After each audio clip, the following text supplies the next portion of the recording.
Today we are reviewing the ASUS Vivobook 16X series, and instead of reviewing just one version, we are reviewing the entire lineup because this laptop comes with so many choices: Core i5 or Core i7 processors, 8 or 16 gigabytes of RAM, and graphics cards ranging from 4 to 6 to 8 gigabytes.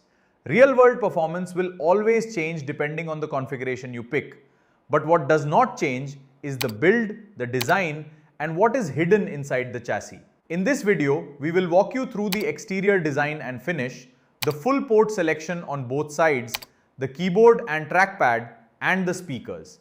And then comes the most important part.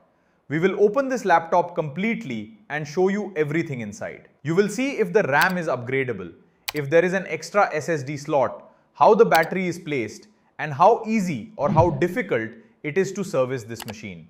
Because before you spend your hard-earned money, you deserve to know exactly what you are buying. My name is Anand and I am your tech guide from Tech Store. Now, let us get started with the review and disassembly process.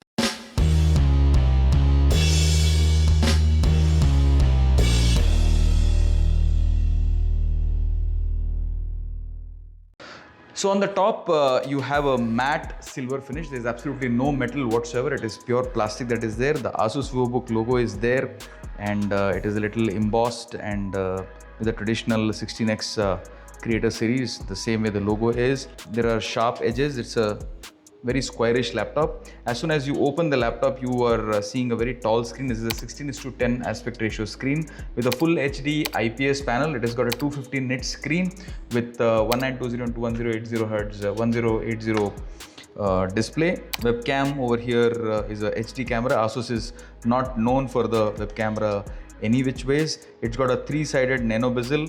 The webcam has a privacy shutter. So this is the video shot from the web camera of the ASUS Vivobook 16X creator series of laptops, the K306P.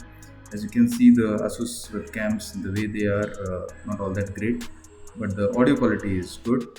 So it is a 720p video that is being recorded on 30 Hz. Again, the entire design over here for the hinges is same as the normal ASUS Vivobook series, so there's no difference whatsoever in terms of design. If you look at the entire keyboard is a little grayish. It is almost like merging into the silver touchpad. There's no major difference in the color if you see the keyboard and the touchpad. The power button is integrated inside the keyboard. Again, it has got a backlit keyboard. The keys are very good. The key travel is very good for this particular laptop. And the touchpad also is pretty large. It is a huge unipad. And again, the same silver matte finish is continued on the inside also. It's got a SonicMaster embossing, Core i5 GeForce RTX 3050A graphic card. Let's see if there is a keyboard flex here. So even the keyboard is pretty tight over here. There's no keyboard flex that you can see over here. Let's see if there is top flex. As you can see, it is pretty tight. It's pretty tight. It's a good sign. On the left side, we have a USB 3.0 port, a charging pin indicator, and a battery indicator. Then you have heating vents here, dissipation vents, and you have a memory card reader, SDMMC card reader. In the front, there is nothing. There's the design element is such that it becomes easy for you to open the laptop with one hand. On the right, there is a aux headphone mic combo jack. You have a C-type port. It is not a Thunderbolt port, please keep it in mind. Another USB 3.0 port. You have a HDMI 2.1 and you have a DC pin charging port over here. It's got a barrel jack adapter. On the rear, there are absolutely no IOs whatsoever. And the base also is pretty clutter free. It looks very neat. The speaker vents are over here. There are rudders to have the differential. So the laptop when it is placed on the base, there is some amount of differential and there is air that goes below. And these perforated vents are for the air to go inside. Let's see if the laptop opens with a one-hand operation. Absolutely not. It does open, but with a mod of stutter.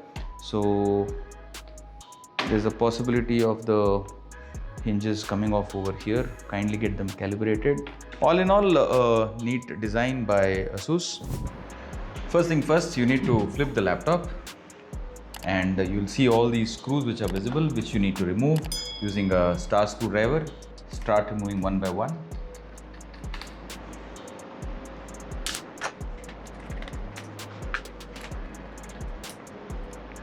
Please remember, this screw is longer than these two screws.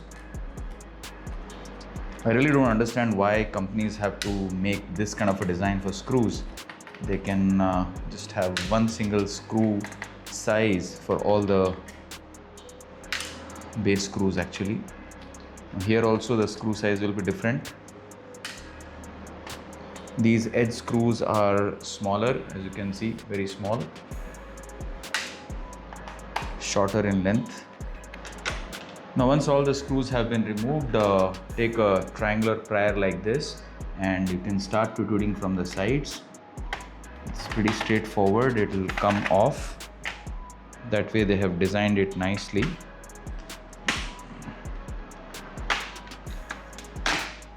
And it comes off like this. Keep the base aside. This is the battery, this is the fan, only one single fan. That's a poor design. This is the RAM bay area, this is the M.2 SSD, Wi-Fi chip, this is the thermal pipes, speakers over here. So let's start first thing first with the battery. Let us first remove the battery. For the battery you need to remove this particular notch. You have to just push it up and then you need to remove it. Many users have not done this and this entire thing has come off. So be very careful. This is the way the ASUS laptops are. And then start removing all the screws. So all the screws are off now. You can just remove this battery. So the battery power ratings are, it is a 50 watt-hour battery. If you just want to replace the battery, take the model number mentioned here is C31N2024 over here. So take a similar battery like this, ASUS battery, and you can very well replace this particular laptop. 11.55 volts and 50 watt hours is the power rating for this battery.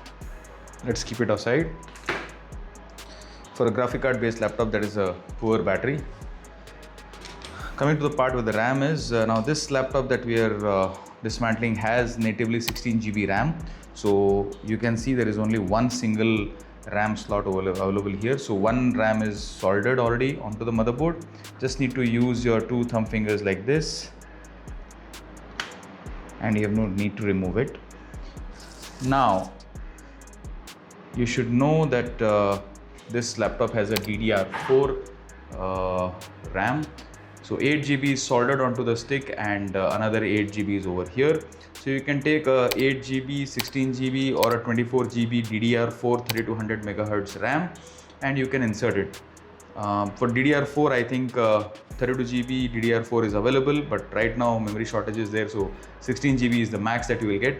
So 16 plus 8, 24 GB is the max that you can upgrade this laptop up to.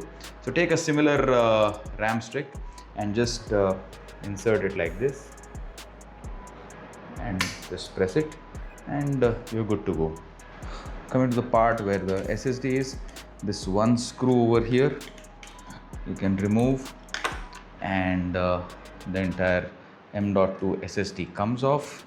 Let us see what SSD it has. So it's got a Samsung SSD. The model that comes along over here is a 512 GB M.2 NVMe Gen 4 SSD. As you can see, this is a Samsung SSD, so that's good thing that ASUS has done. Having a Samsung SSD is a good thing to have. So you can take a M.2 2280. This is a long form factor SSD, NVMe Gen 4 SSD. Up to 2 TB you can take a SSD and you can just similarly insert it. There is a thermal pad over here also for heat dissipation. So coming to the part where the fan is, the fan 1, 2, 3 screws are there, but the screws are again connected to the, once you remove the screws you have to also remove the thermal piping over here. So need to remove 1, 2, 3, 4, 5, 6, 7 screws over here and then 1, 2, 3. The entire assembly will come, the thermal sink, heat sink, as well as the fan, if you want to replace the fan. This is the connecting cable, the power connector. And yeah, the fan just comes out like this. So if you just want to replace the fan, this is the fan that you have to buy for ASUS Vivobook 16X. This is the Creator series, the K306 series. This is the fan you need to buy.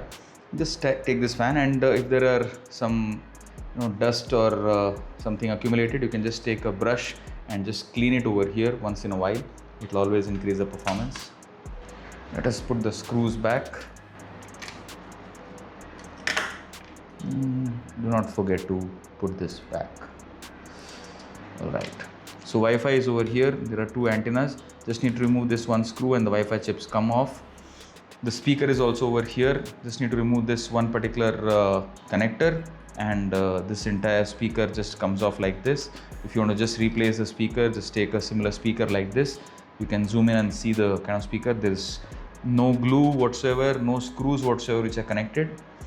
Now over here there is a daughter board that is connected for the memory card.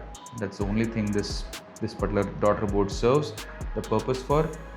This is the VGA display cable. So in a scenario you are having an issue with your display, the display is not coming on, you can just remove this once and again refit it. Many times this issue resolves. This is the keyboard connector. This is where the keyboard is connected. And this is the touchpad cable. It has got a backlit also. This is the backlit connector where the light to the keyboard comes. So all in all, this is the internals of the ASUS Vivobook K306 Creator 16X series. So let us put things back. Let's put the battery back.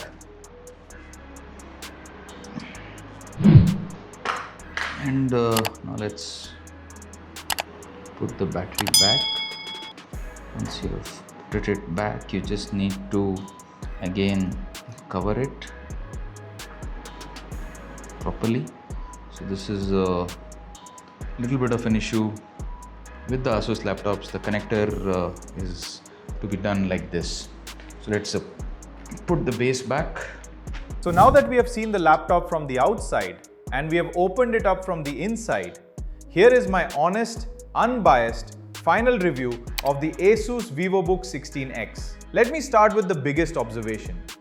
This laptop is a sandwich. It sits right between the entry-level ASUS Vivobook series and the powerful ASUS TUF Gaming series. It is trying to give you the best of both worlds, but in the process, it does not fully satisfy either side. Let us talk about the good things first. The build quality is genuinely impressive. It feels sturdy and premium in hand with very minimal flex on the lid and almost no flex on the keyboard deck. The keyboard itself is excellent. The key travel is deep, the typing experience is comfortable, and the touchpad is large and smooth to use. The speakers carry the SonicMaster branding and they sound good for a laptop in this category. Clear, loud enough, and well tuned for movies and music. The display is a 16-inch 16x10 tall screen with a 1920 by 1200 resolution. The taller aspect ratio is a big plus for productivity, coding, and browsing. On the upgrade side, ASUS has done a decent job. The SSD is upgradable up to 2 TB of Gen 4 M.2 NVMe storage. And the upgrade process itself is very simple. Anyone with basic tools can do it at home. Now let us talk about where this laptop falls short. The battery is the first concern. It is only a 50 watt-hour battery, which gives you around 2 to 3 hours of backup on medium load, and barely 1 hour under heavy gaming. For a 16-inch laptop in 2026, that is below average. The weight is another in-between problem. It is not as bulky as a TUF Gaming laptop, but it is not lightweight either. So if you are buying it for portability, you may feel disappointed. And if you are buying it for gaming, it still does not feel as serious as a dedicated gaming machine. Cooling is where compromises become very clear. There is only a single fan inside, and the heat pipe design is shared. It carries heat from the processor towards the graphics card and then out through the exhaust. There is no separate heat pipe dedicated to the graphics card. So if you are into heavy gaming or long video editing sessions, thermal throttling will kick in and performance will drop. On the RAM side, there is a small catch. One 8GB DDR4 stick is soldered directly onto the motherboard and is not removable. You get one free slot where you can add up to a 16GB stick, taking the maximum total to 24GB. So full dual channel symmetry with higher capacity is not possible. A few smaller points to note. The webcam quality is average, fine for casual calls, but nothing impressive. And the lid does not open comfortably with one hand. You will need both hands every time you open the laptop. So who is this laptop really for? If your work is mostly productivity, college assignments, browsing, watching content, and some light creative work, this laptop will serve you very well. The build, the keyboard, the display, and the upgrade options make it a strong choice in this category. But if your priority is serious gaming or heavy video editing, or long battery backup on the go, then this laptop will leave you wanting more. In that case, you should either step down to a standard Vivobook for better battery and portability, or step up to the TUF Gaming series for proper cooling and gaming performance. That is my honest take on the ASUS Vivobook 16X, a good laptop stuck between two better categories. If you found this review helpful, do hit the like button and subscribe to Tech Store for more honest, no-nonsense laptop reviews and disassemblies. My name is Anand, your tech guide from Tech Store, and I will see you in the next video.